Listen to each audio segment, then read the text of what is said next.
মানে দেখবেন যে হয়তো আপনার বাড়ির সামনে কেউ এডব্লিউপি এর নামটাই হয়তো জানেন না।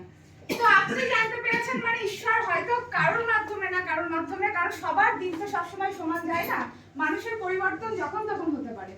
তো যখন জানতে পেরেছেন, যখন সিস্টেমটা সত্যি করেই খুব ভালো।